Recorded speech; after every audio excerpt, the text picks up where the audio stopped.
नमस्कार, मी पंजाब डक्का शेतकऱ्याला एक परत याच्यातून अंदाज देणार आहे।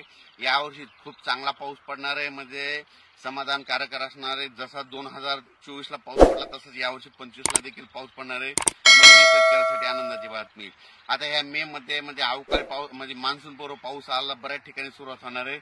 म्हणून शेतकऱ्याला ज्या म्हणजे सातारा, सांगली, कोल्हापूर भागातल्या शेतकऱ्याला सांगू इच्छितो, तुमच्याकडे ऊसाला पाणी लागल, म्हणजे ऊसाचं पाणी वाचल तसं तुमच्याकडे देखील असा पाऊस पडतच राहणार आहे, म्हणजे या मे मध्ये। म्हणून हे लक्षात घ्यायचं, कारण की तुम्हाला जीवदान भेटणार आहे तुमच्या ऊसासाठी, म्हणून हे लक्षात घ्यायचं। कारण की मान्सून पूर्व पाऊस येणार आहे।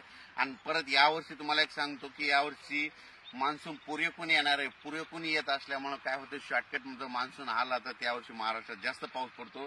मान्सून पुरेपूर आल्याच्या नंतर नगर जिल्ह्याला जास्त पाऊस पडतो, सांगलीला पडतो, साताऱ्याला पडतो, सोलापूरला पडतो, बीडला जास्त पडतो। म्हणून हे बीड जिल्ह्याला देखील आनंदाची बातमी की यावर्षी बीड, नगर, सोलापूर, धाराशिव या जिल्ह्याला खूप चांगला पाऊस येणार आहे, म्हणून हे अंदाज लक्षात घ्यायचा। पण राज्यामध्ये मात्र मेच्या पहिल्या आठवड्यात अवकाळी पावसाचं शक्यता आहे। सर्वदूर नाही, फक्त तुरळक ठिकाणी अवकाळी पाऊस पडणार आहे, म्हणून हा अंदाज लक्षात घ्यायचा। अचानक वातावरणात बदल झाला तर लगेच एक मेसेज दिला तर